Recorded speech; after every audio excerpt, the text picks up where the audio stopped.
Bem, queridos, saúdo a igreja na Santa Paz do Senhor. Uma alegria a gente estar aqui de volta depois de quase um mês aí, perambulando por aí. A gente está aqui na área. Eu convido você a abrir sua Bíblia no livro de Atos dos Apóstolos, no capítulo de número 5.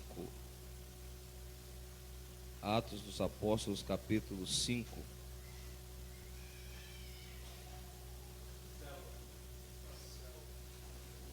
Nós leremos do versículo 12 até o 33, depois do 40 ao 42.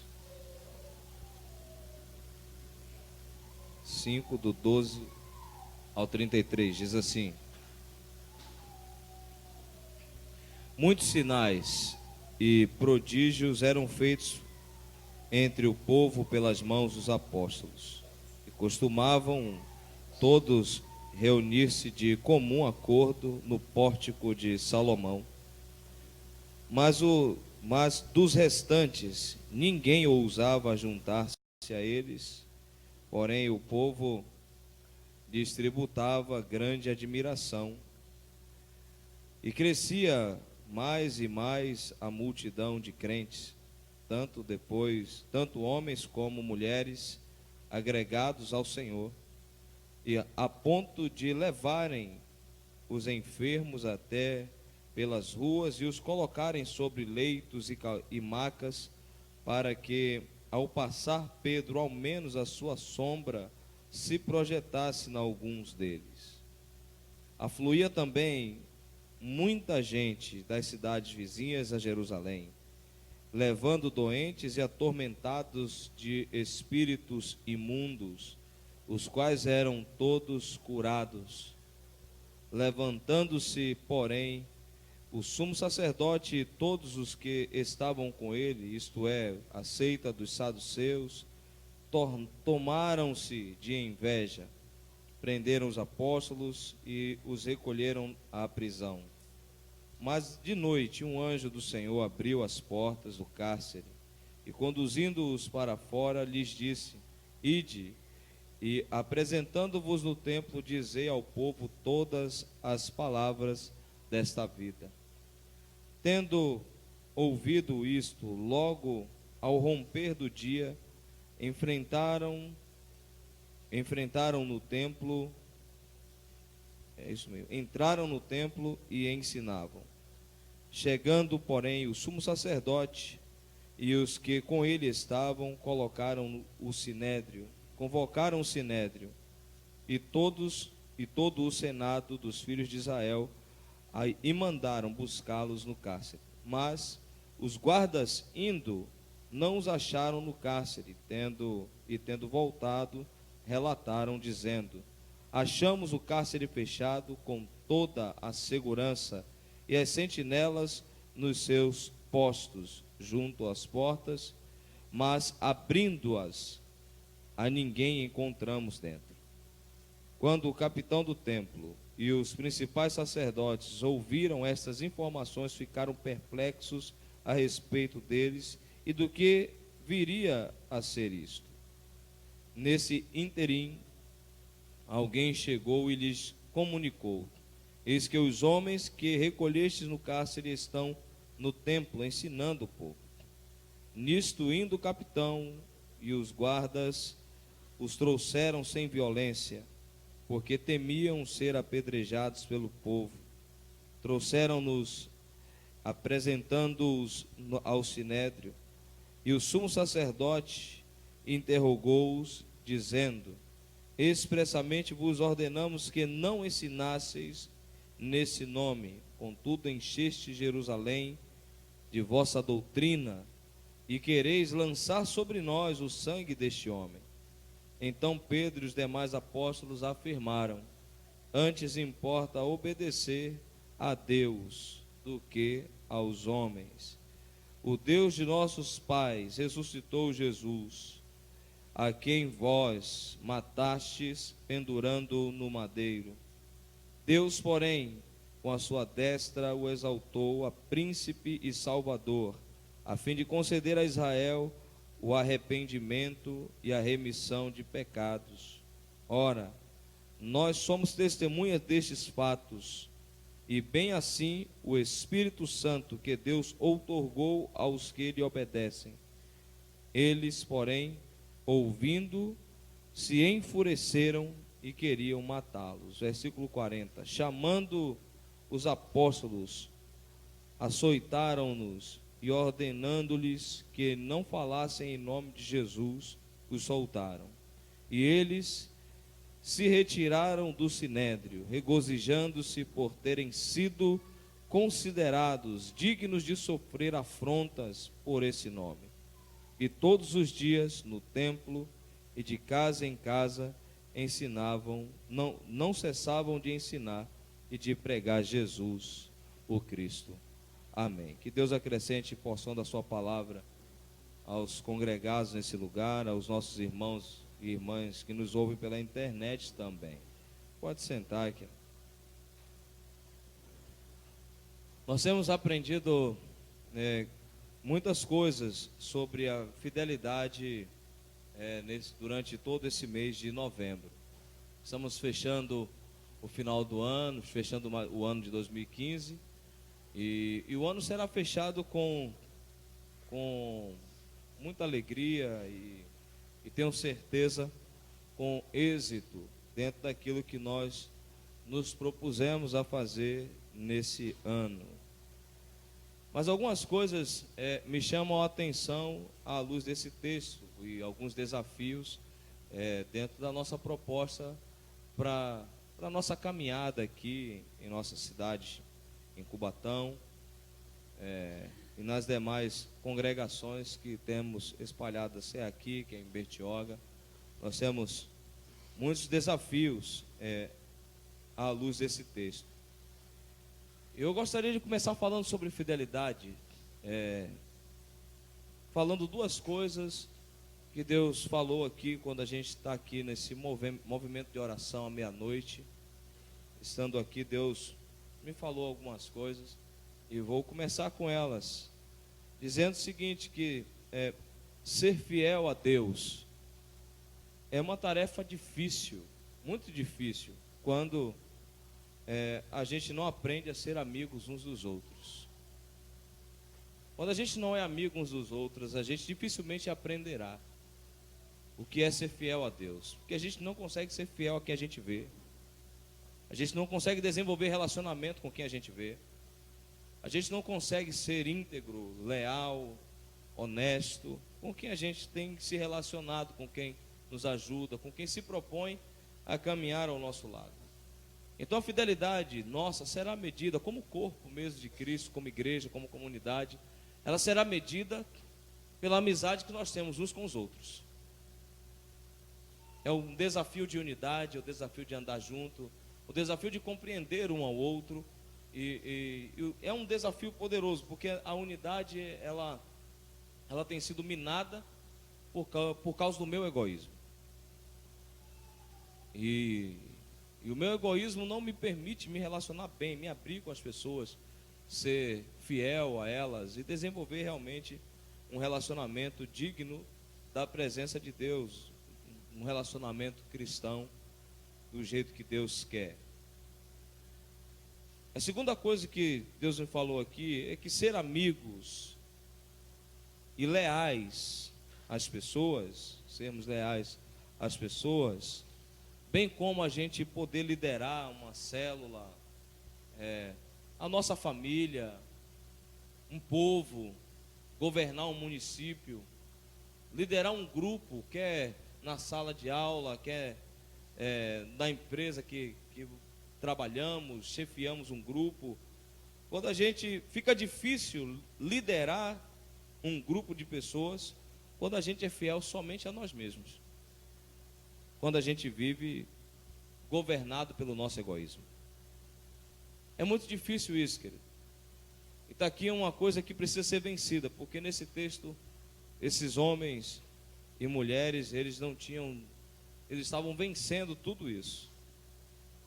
Eles estavam desenvolvendo a sua fidelidade a Deus, e nessa fidelidade a Deus, eles compreenderam que precisavam ser amigos uns dos outros. A igreja estava perseguida, a igreja era perseguida, que esse grupo de homens e mulheres eram perseguidos. E observe bem que a maior perseguição não era simplesmente pelos romanos, mas era pelos de dentro. Pelos de dentro, por aqueles que mataram Jesus e continuavam a perseguir os cristãos. Continuavam a perseguir. Nos dias de hoje não tem sido muito diferente. Nós temos visto grupos religiosos armados que perseguem cristãos que decidem não se armar. E é o caso aqui desse grupo que persegue os cristãos dessa nação e de outras nações que têm a igreja perseguida. Então a fidelidade, ela depende muito da nossa amizade, do nosso desenvolvimento. E esse grupo aqui era um grupo de homens e mulheres fiéis, porque eles precisavam se esconder, eles precisavam fugir, eles precisavam estar em determinados lugares, as autoridades não podiam saber, e a comunidade não podia ser minada por causa da traição de alguns. Não podia ser minada. E a gente percebe isso justamente nesse contexto, não é? Onde os caras, eles estavam num lugar. Se você ler Atos capítulo 4, você vê que a comunidade, Pedro tinha sido preso já uma vez, e aí Pedro e João, e enquanto eles estavam presos, a comunidade estavam orando.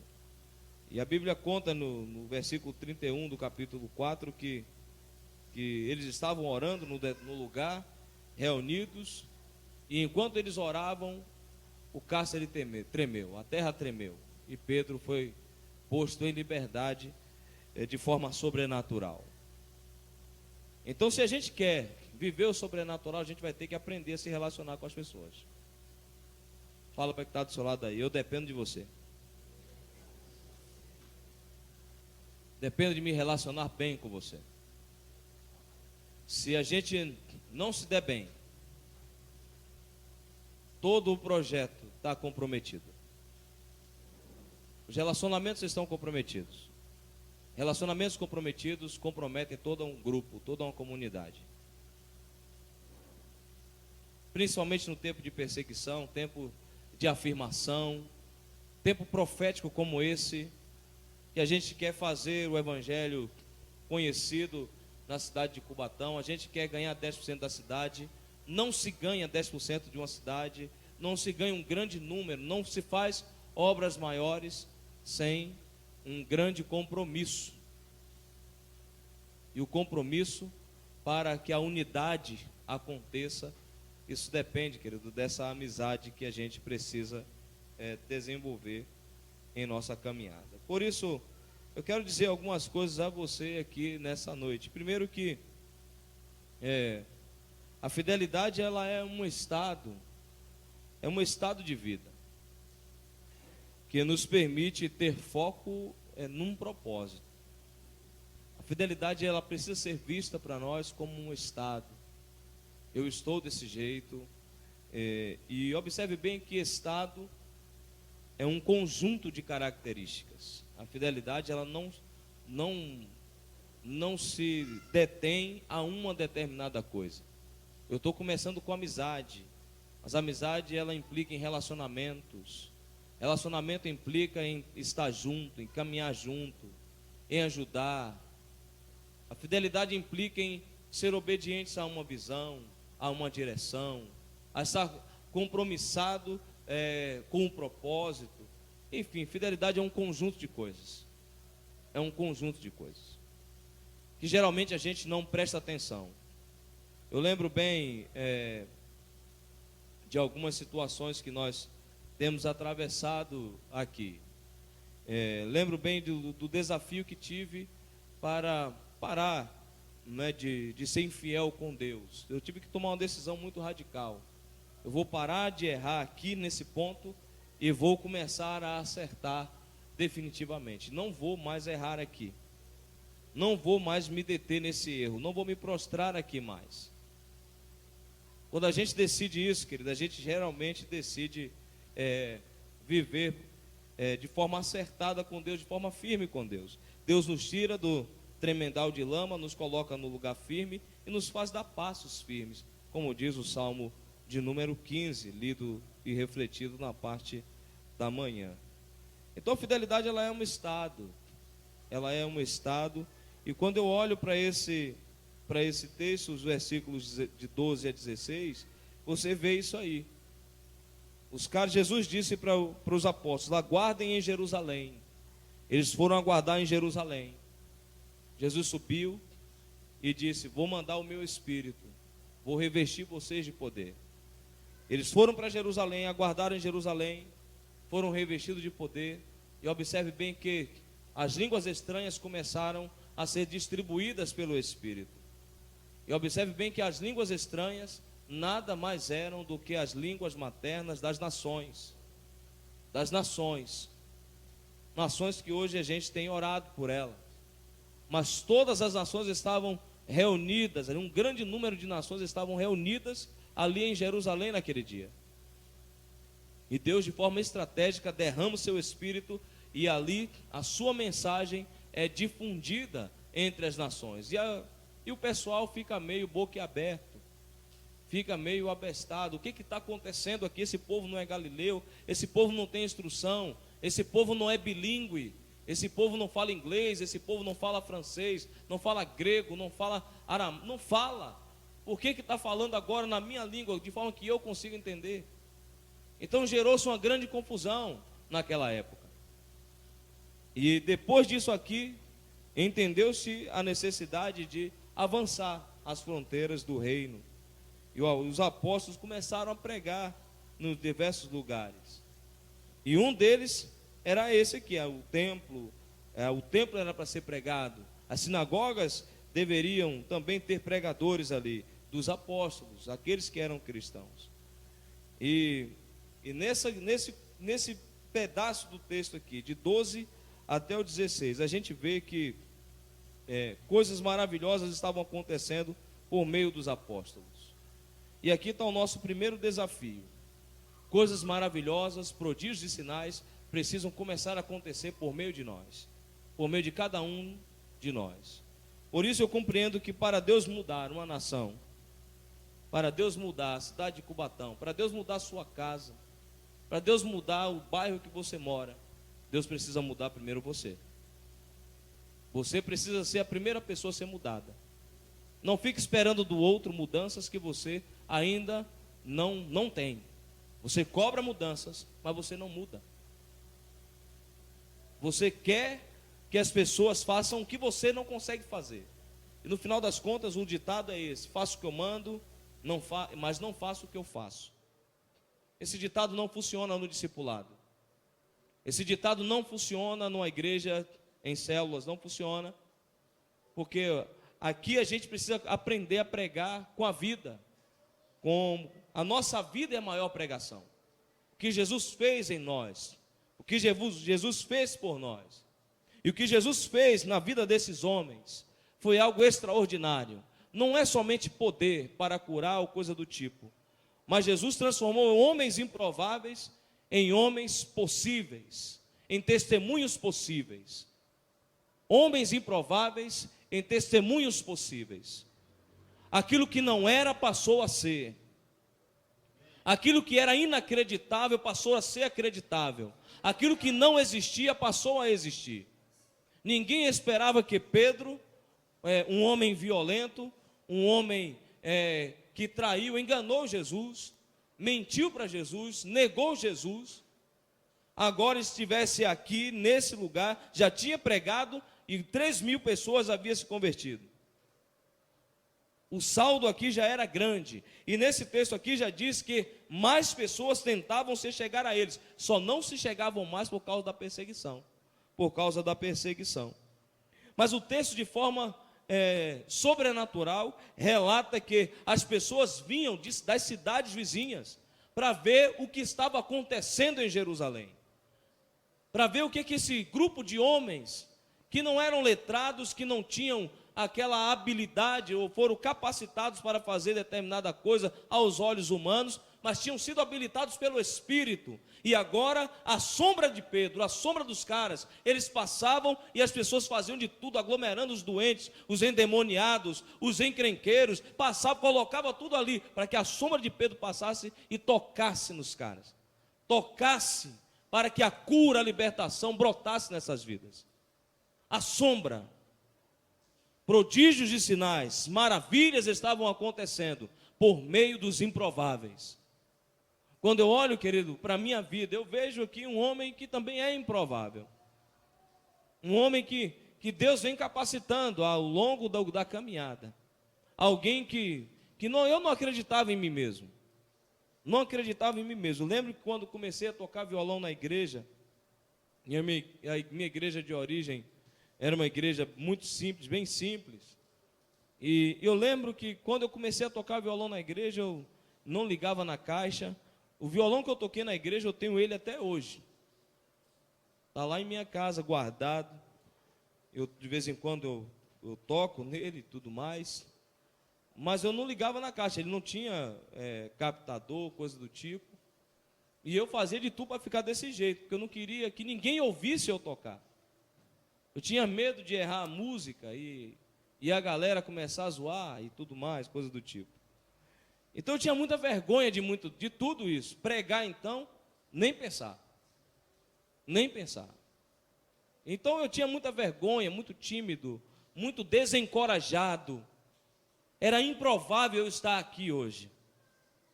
Era improvável ser quem sou hoje. Era improvável conduzir o grupo de pessoas que tenho conduzido e sonhar o que tenho sonhado. Era improvável tudo isso. Mas Deus transforma essas realidades. Deus atua por meio do sobrenatural, daquilo que não existe aos nossos olhos, mas está ali. Isso é fé, querido. Fé é a certeza daquilo que não eu espero, é ter a certeza daquilo que espero. Certeza e convicção de coisas que não existem, mas eu espero. Eu espero por elas, elas irão acontecer. Elas irão acontecer. Eu não tenho agora, mas eu já tenho elas no futuro. E eu vou chamar esse futuro ao meu presente. E se ele não vier aqui, eu vou caminhar até ele. De algum jeito eu vou chegar até ele. Deus vai me dar isso de presente. O apóstolo Pedro e os demais apóstolos eram homens simples, pescadores, homens rústicos. Eu não fico imaginando Pedro com a mão fina. Eu não imagino Pedro com roupas de seda. Eu imagino Pedro com pano de saco, correndo com a mão grossa, furada de costurar a rede. Homem que realmente tinha a mão no arado. Homem de pele queimada do sol, de andar. Não vejo Pedro um cara acomodado. E agora vemos Pedro, além de tudo isso, vemos Pedro polido, dando respostas que enfurece os letrados, porque os letrados não conseguiam ter o êxito que esse homem simples tinha. Se você quer ter o êxito que esse homem simples tinha, querido, comece a entender uma coisa nessa noite. Você precisa ser fiel em ser casa de Deus, ser casa do Espírito, ser um lugar da habitação do Espírito. É algo que você precisa estar compromissado em ser. A questão aqui não é ter, a questão aqui é ser. Eu não quero simplesmente ter o Espírito, eu quero ser casa do Espírito. Quando sou casa do Espírito, o Espírito me traz à memória tudo que Jesus ensinou, tudo que Jesus trabalhou nessa terra. A vida de Jesus de Nazaré é trazida ao meu contexto, à minha realidade. E eu começo a ser transformado para transformar. Aí não tem erro. Sinais e prodígios irão acontecer por intermédio da minha vida e da sua. Basta ser casa do Espírito e permitir que o Espírito de Deus comece de fato a emanar no meio, a burilar o seu testemunho, a mover a sua vida, trazer o reboliço, a ventania do Espírito dentro do seu interior. Vocês serão mudados de dentro para fora, de dentro para fora. Mas para isso, querido, a radicalidade, ela precisa estar imposta a nós. Ela precisa estar imposta a nós. Para ser quem sou hoje, o vício teve que ser vencido. Em uma noite, em um dia, em uma decisão. Em um dia, em uma noite, em uma decisão. O vício foi vencido para ser quem sou hoje. E outras coisas, outras entregas maiores, eu tenho feito para que eu consiga ser e consiga caminhar, continuar de pé. Eu trago novamente a memória dessa igreja. Mais uma vez a memória dessa igreja. E você que me ouve pela primeira vez falar sobre isso. Eu lembro bem que no ano passado foi esse o início desse ano. Ano passado, o meu filho caçula, ele viajou, foi para Salvador. E nessa viagem, quando eles já estavam para voltar, ele e a minha irmã, quando estavam já de malas prontas, eu tive uma visão no banheiro da minha casa. E nessa visão eu vi o meu filho completamente ensanguentado, morto. E a minha pergunta a Deus foi muito simples: Deus, o Senhor quer ele? O Senhor quer ele? E Deus olhou para mim e foi muito claro. A questão não é se eu quero ou não, se eu vou levar ou não. A questão aqui é o que você fará se assim eu proceder. E eu fiquei com aquilo alguns segundos, eu já pensando em muita coisa, falei: Deus, a minha vida é do Senhor. O Senhor já sabe dos desafios que tenho imposto a mim mesmo. Se o Senhor quer levar, o Senhor pode levar. E eu continuarei servindo o Senhor. Eu vou continuar fazendo o que o Senhor mandou. Eu decido continuar fiel ao Senhor. Não importa, Deus, a perda que eu venha sofrer.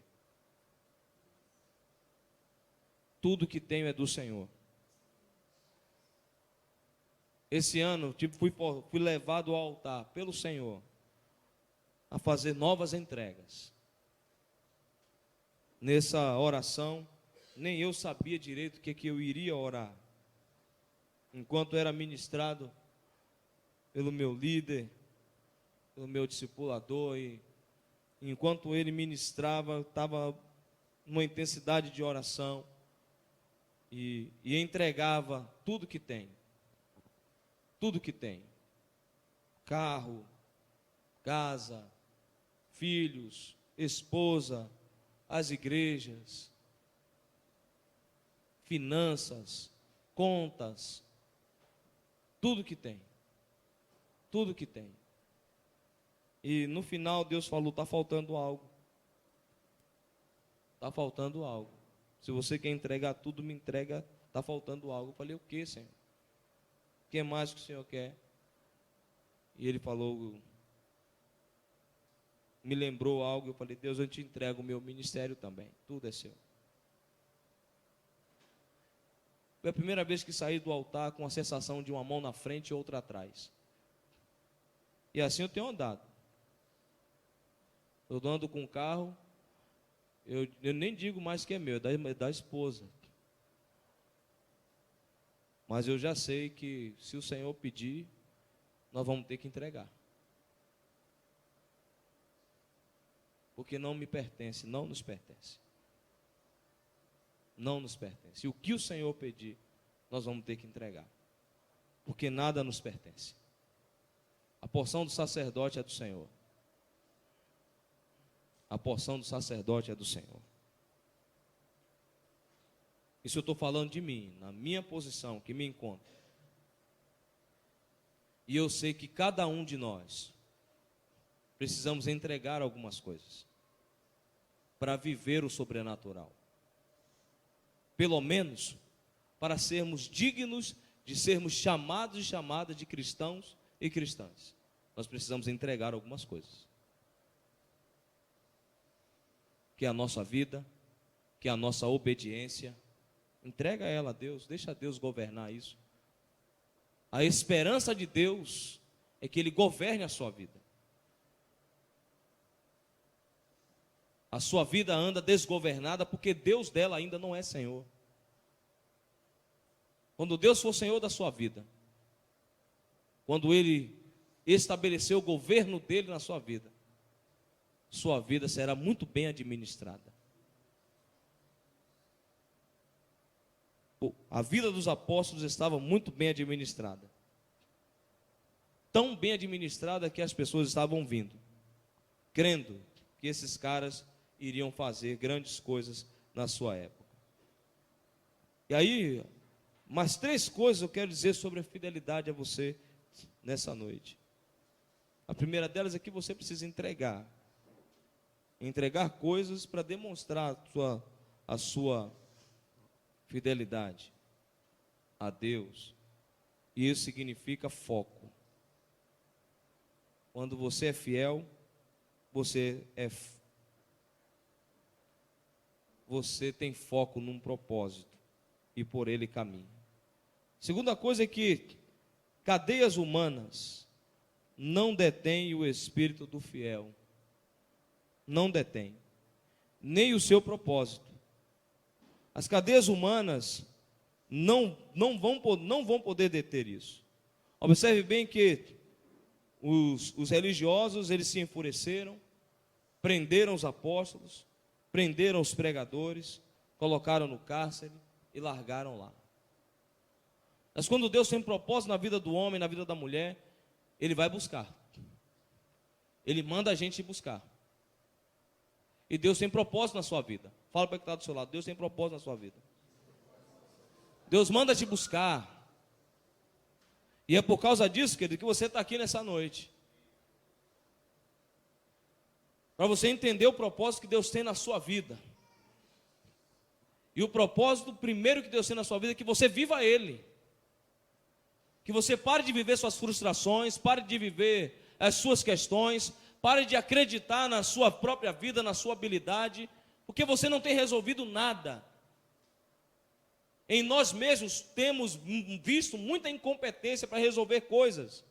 Mas quando a gente começa a descansar em Deus, quando a gente começa a colocar as coisas nas mãos de Deus, a gente começa a ver as grandes mudanças acontecerem em nossas vidas. A identidade do cristão é devolvida na fidelidade, quando você descansa. Hoje foi falado que nós estamos iniciando o período do advento. Por isso que o Kleber, em 10 anos, ele teve que esperar muito para chegar aqui. Tempo de esperança. Esperou bastante. É um tempo profético na vida dele. E é um tempo profético para nós também. Mas eu creio também que Deus vive um advento. Deus vive o advento da sua conversão de verdade, da sua entrega de verdade. É muito comum a gente ver pessoas olharem para nós e dizer: eu estou lutando, eu estou querendo, eu estou tentando, eu estou buscando. Está sempre colocando desse jeito. Queridão, em nome de Jesus, faça o que você está tentando. Pare de tentar, comece a fazer. Para de tentar, comece a fazer. Observe bem que Pedro e os demais apóstolos, eles começaram a fazer o que Deus mandou, o que Cristo mandou. Ide, vão lá, pregue, batize, ensine a todas as nações. 3 ações, e eles estavam fazendo aqui, desempenhando o seu papel. Enquanto faziam isso, a perseguição se instalou. Prenderam eles, mas ninguém detém a obra santa do Senhor. Ninguém detém. Enquanto eles estavam presos e os seus opressores tramavam, observe bem que o anjo desce, abre as prisões e liberta Pedro. Deus também quer abrir as suas prisões. Quer tirar você de dentro delas. Dos seus medos, dos seus traumas, dos seus vícios, das suas dívidas, das suas frustrações, das suas tristezas. Deus quer tirar você daí, dos adultérios, das prostituições. Deus quer tirar você desse lamaçal que você se encontra e colocar você no lugar firme. Caminha comigo. Vou dar a você homens e mulheres leais, amigos de verdade, homens e mulheres de verdade, que caminharão com você, ajudarão você a serem transformados para transformar, para executarem, para serem instrumentos das maravilhas, dos prodígios e dos sinais de Deus nessa terra chamada Cubatão. É por meio de você, querido, é por meio das maravilhas que Deus quer fazer, por meio de você, que as cidades da Baixada Santista virão até aqui, e verão as maravilhas que Deus tem feito nesse lugar. Mas para isso, querido, assume isso. Não adianta você ficar preso no seu mundo, no seu contexto, nos seus pensamentos, nas suas filosofias, nos seus sofismas. Deus não quer isso. Deus quer liberdade, Deus quer cura, Deus quer libertação, Deus quer, meu irmão, minha irmã, nos fazer prosperar na palavra dEle, na proposta dEle, na direção dEle, na visão dEle. Deus quer transformar você, o improvável, na referência de cura, de libertação nessa cidade. E onde quer que você esteja, ali haverá cura, libertação e salvação, porque assim você é a unção que você carrega. Nós vemos, querido, que a igreja está travada, homens e mulheres estão travados, pessoas estão devendo para o reino, famílias estão devendo para o reino, porque não conseguem se destravar, não conseguem sair de dentro de si mesmas, vivem egoístas, vivem o seu egoísmo, vivem no seu mundo, vivem de forma hedônica, separada do mundo, porque só querem o seu próprio bem, querem tirar vantagem de tudo e de todos, vivem como bom brasileiro, mas não vivem como cristão. Brasileiro ama tirar vantagem de tudo e de todos, mas eu sou cristão, sou protestante, e preciso, querido, protestar contra a minha própria cultura. A Bíblia diz, não se ajuste demais à sua cultura, ao ponto de você ficar impedido e impedida de pensar. Quando você consome demais, você não pensa em economizar. Todo consumista está ajustado à cultura deste século. Só pensa em gastar, só pensa em ter, mas não quer ser nada. Não constrói nada, não tem nada de bom, continua na lama, na miséria, e a miséria está aqui dentro, na alma, porque toda a construção começa dentro, a vitória começa aqui dentro, na mente, e a sua prisão também está aí dentro, na mente. Pessoas com espírito voluntário, que recebem uma direção, mas são desobedientes, só fazem o que querem, sabem até o que é correto, mas não insistem em fazer o que é errado. Por isso, querido, em nome de Jesus, saia de dentro das suas prisões, comece a fazer uma introspecção agora, olhe para dentro de você, não olhe para quem está do seu lado não, e pare de pensar, fulano de tal deveria estar aqui. Não, é você quem deveria estar aqui, você está aqui, aproveite o seu momento hoje.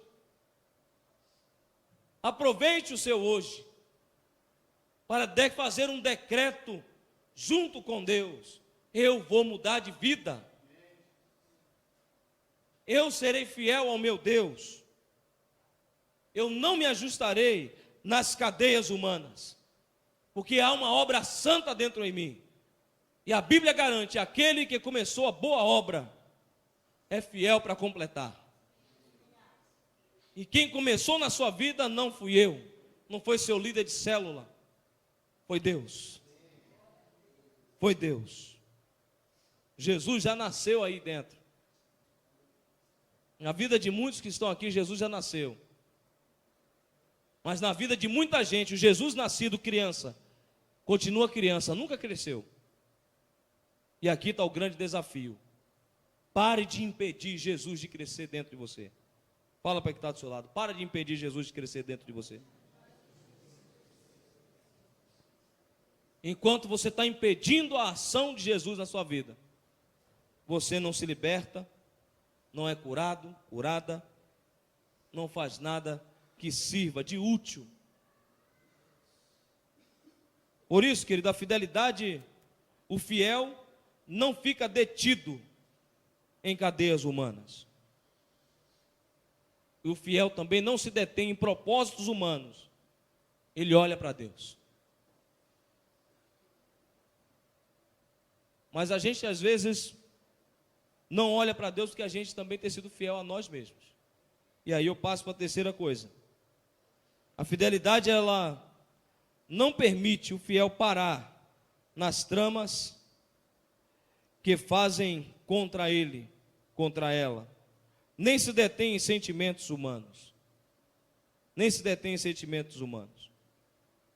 Muitas coisas elas não acontecem em nossa vida porque a gente está detido em nossos sentimentos, em nossas frustrações, em nossas derrotas.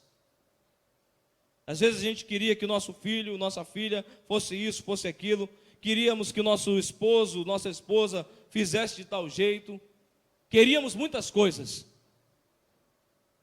Mas a grande pergunta é: o que você fez para que seu filho, filha, esposa fizesse do jeito que você pensou que ele poderia fazer? Às vezes não fizemos nada. E às vezes até mesmo eu quero alguma coisa, mas eu não estou fazendo nada. E quando faço errado, porque não consigo consultar a Deus. Continuo fiel a mim e pouco fiel a Deus. Essa noite é poderosa, porque você precisa tomar uma decisão sobre a tua vida. A quem você será fiel? Até quando você será fiel ao que você anda fazendo? A sua forma de pensar, de sentir. Até quando? Para fazer as obras maiores, querido, é preciso resistir às grandes pressões. As grandes pressões. Se você está a fim de fazer grandes coisas, comece a resistir às grandes pressões que vêm sobre a tua vida. A fidelidade não se detém em tramas humanas. Observe bem que os caras estavam tramando. E o anjo vem, abre a prisão, coloca os caras em liberdade, e o anjo diz: vai lá e volta a ensinar. Diga tudo sobre esse estilo de vida de vocês. Conte para o povo como vocês estão conseguindo prosperar, como vocês estão conseguindo viver, e o porquê que vocês fazem tantas coisas que a religião, a igreja dessa época não consegue fazer. Conte a eles, e eles são encontrados de novo no templo, pregando. Ninguém detém a obra santa do Senhor. Ninguém segura um fiel, ninguém segura uma fiel. Observe bem que todo fiel, querido, quando a gente é fiel, citando aqui o casamento, uma relação de um casamento, quando o esposo é fiel à esposa e a esposa ao esposo, não tem limites para essa relação. Eles se conhecem, eles são íntimos, são amigos, são cúmplices. Mas quando a infidelidade brota, porque eu começo a ser fiel a um copo, às prostituições, à pornografia, ou aquilo outro, querido, a gente começa a perder a intimidade é roubada, o acesso é negado, a gente não consegue nem olhar no olho da esposa ou do esposo, e isso se aplica aos amigos, isso se aplica na relação discípulo-discipulador, pastor, ovelha, ovelha, pastor, filhos e pais, pais e filhos, o acesso está negado. há erro no negócio, há coisas condenadas em nossa vida. Quem quer ser fiel a Deus vai permitir que Jesus de Nazaré trabalhe dentro de si. E quando Jesus de Nazaré começar a trabalhar, as coisas corrompidas, as coisas sujas serão tiradas, arrancadas, e decisões poderosas serão tomadas para a grande mudança que haverá de acontecer na sua vida e na sua história. Tramas humanas não detêm. Não adianta reuniões, não adianta fofocar, não adianta tramar contra. Não adianta potestade e principado se reunir. Não adianta. E observe bem que muitos de nós às vezes estamos tramando contra o propósito de Deus em nossa própria vida. Queremos fugir dele, como Jonas. Não adiantou a Jonas. Deus colocou um peixe na vida de Jonas. Deus colocou um peixe para levar ele de volta para Nínive, por propósito. Do que é que você precisa para Deus colocar você de volta no propósito? O que é que deve acontecer para você? E é isso que vai acontecer.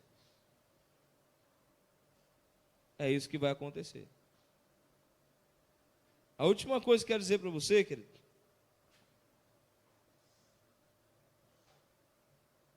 depois dessas tramas humanas, você vê que não conseguiram deter Pedro e os demais. É que a fidelidade, ela me transforma em alguém que cuida do propósito, que cuida da missão, sem perder o foco. Observe bem que Pedro, no versículo 29, diz: é necessário obedecer a Deus e não aos homens. Toda vez que você for obediente a você mesmo, você frustra o propósito de Deus na tua vida e para a vida de alguém. Porque você está sendo chamado para ser instrumento na vida de alguém. Observe, eu me preocupo muito com isso. Se eu cair, se eu voltar atrás, se eu negar, quantas coisas, quantas pessoas poderão desistir? Quantas quedas acontecerão? Não que eu seja alguma coisa, não que seja eu bom ou coisa do tipo, não é isso. É porque Deus operou tamanhas mudanças, grandes mudanças na minha vida, que inspiram outras pessoas. E a sua vida, as suas mudanças também estão inspirando já pessoas.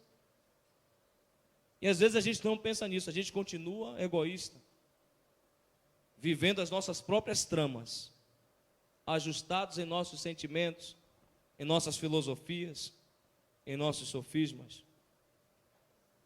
Obedecemos a nós mesmos e não a Deus. Observe bem que Pedro diz: é necessário obedecer a Deus e não a homens. E aí aparece uma figura aqui chamada Gamaliel nesse texto, no trechinho que nós não lemos, para adiantar o caso. Gamaliel, ele aparece aqui e diz assim: olha, apareceu um tal de Teudas, juntou uns camaradas aí, juntou 400 caras, mas não prosperou. Ele foi preso e morto. Vocês viram que acabaram, os caras se dispersaram. Veio um outro chamado Judas Galileu, conseguiu também juntar uns, mas na trama deles não conseguiu não. Observe bem que Ananias e Safira também tentou em sua trama tirar vantagem, como muitos brasileiros, mas eles mentiram contra o Espírito, e o Espírito matou eles, frustrou o plano deles. Eu não quero ser morto pelo Espírito. Você quer? Só para você refletir. E aí, nesse interim, Gamaliel termina de falar desses dois caras. Gamaliel fala assim para os religiosos: é melhor a gente ter cuidado com esses caras. É melhor a gente ter cuidado com eles. Gamaliel, não se esqueça, foi o instrutor de Paulo, enquanto Saulo ainda. homem querido naquela comunidade, respeitado, era querido por causa do respeito, não achava máculas no testemunho daquele homem. E aí ele olha para os demais colegas de sinédrio, de concílio, ele olha para eles e diz: se essa obra é humana, vai ser frustrada, mas se é de Deus, é melhor que nós não sejamos achados lutando contra Deus. Palavras sábias que levam os demais que estavam enfurecidos, querendo matar os apóstolos, a trazê-los de volta para a sala, deram muita pancada neles. E aí a última coisa para a gente encerrar: os açoites e perseguições nos firmam no propósito e dá alegria no coração de quem vive a fidelidade. O sofrimento e perseguições, eles nos firmam no propósito e dá alegria no coração de quem é fiel. Eles declararam desse jeito, que alegria poder sofrer por causa do meu Cristo. Que alegria poder sofrer. Que alegria poder apanhar em nome dele, por causa dele. E aí eu fico pensando, quantas vezes nós somos incompreendidos, não somos amados, não somos entendidos ou entendidas por outras pessoas, e às vezes recuamos. Em nome de Jesus, não recue, permaneça firme no propósito, porque foi Deus. A verdade não precisa de defesa, e Deus é a nossa verdade. Ela não precisa de defesa, e toda vez que você estiver pautado, a sua palavra estiver pautada na verdade, o seu testemunho estiver pautado na verdade, nada pode te tocar. E mesmo que te toque, querido, mesmo que te toque, ela vai aparecer. Ela vai aparecer. E quando ela aparecer, ela será gloriosa, desbancará todos aqueles e aquelas que tramaram contra você. Ela vai desbancar tudo. Ela destrói tudo que é engano. Todo engano que foi cercado contra nós será destruído.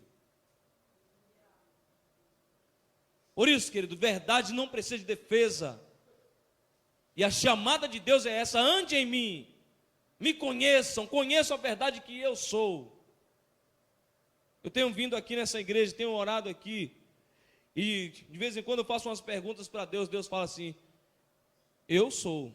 Aí eu falei: já entendi. Daqui a pouco eu faço uma outra coisa, ele fala de novo: eu sou quem sou. Aí eu falo: já entendi. E de vez em quando eu recebo uns desafios, e aí ele fala: não te mandei eu, só é ir. Vai. Pode falar o que você quiser lá, o que eu quero fazer na vida do outro, eu vou fazer. Mesmo que você não fale nada de útil. Mas somente eu quero que a pessoa se lembre de mim por sua vida. Deus ainda usa essa misericórdia, essa graça. Deus quer usar você, querido. Deus quer usar você. A fidelidade de Deus é desse jeito. Deus, Ele não dá as costas. Deus não desiste de ninguém. Deus nunca desistiu de ninguém. A Bíblia diz, querido, que mesmo que seu pai, sua mãe te abandone, Deus nunca te abandonará. A fidelidade dele é desse jeito. Adão traiu, Adão pecou, Eva pecou, traiu, enganou. Pedro fez do mesmo jeito. Mesmo assim, Deus trouxe de volta. Por um Adão, pelo primeiro Adão, o pecado entrou no mundo. Pelo segundo Adão, o pecado vai embora. Em Cristo o pecado vai embora. Fomos achados pecadores, homens e mulheres que não tem a capacidade em si mesmo de voltar para Deus. E Deus deu um jeito nisso. Mandou o seu Filho para que hoje Ele governe um novo tempo, um tempo de cura, de libertação, salvação, para que a gente seja salvo novamente. Os apóstolos entenderam essa proposta. Decidiram ser fiéis, não importando a circunstância. Perseguição, dores, lutas, perdas, morte. Eles decidiram permanecer fiéis. Certa vez ministrado pelo pastor Mano, ele tocou nesse assunto e falou desse jeito, que nós ainda não temos sofrido do jeito, os escárnios que esses homens e mulheres sofreram. Não temos apanhado na cara, não temos levado açoite, não temos nada. Sofremos menos do que eles e desistimos mais do que eles. Somos muito infiéis. E isso tudo é fruto, querido, da nossa falta de intimidade com o Senhor. Falta de intimidade com o Espírito. Falta de intimidade com a voz do Espírito. Significa que ainda somos muito íntimos de nós mesmos, dos nossos projetos, e esquecemos muito fácil de Deus. Deus quer corrigir hoje essa rota. Deus quer corrigir tua vida. Deus quer colocar a sua forma de pensar de novo nele, para Ele. A grande questão aqui é se você quer. Se você quer ser de Deus. Não é se você quer ter Deus. Todo mundo diz que tem, mas pouca gente é. Não basta ter, tem que ser. E agora a gente chama você para essa proposta. Chama você para esse desafio. Ser fiel a Deus implica em tudo isso e mais um pouquinho. Existem muitas coisas que nós precisamos vencer em nós mesmos. Na verdade, eu creio que as maiores tramas contra a nossa própria vida não vêm dos outros, vêm de nós mesmos. As prisões estão dentro de nós. Os desânimos estão dentro de nós. Os açoites têm sido consequências das decisões que nós tomamos. E esses açoites às vezes têm sido muito fortes. E por causa das nossas prisões, a gente desiste de permanecer e perseverar no Senhor. Essa noite eu te chamo para buscar outra coisa. Buscar o sobrenatural. Dar uma chance para Deus realmente atuar na tua vida. Deus quer fazer. E Deus quer te transformar. No início dessa noite nós falamos, para mudar uma nação, Deus precisa mudar você. Fica aqui esse desafio para cada um e cada uma aqui nessa noite. Se você quer ser mudado por Deus, mudada por Deus, eu chamo você para vir orar nesse altar.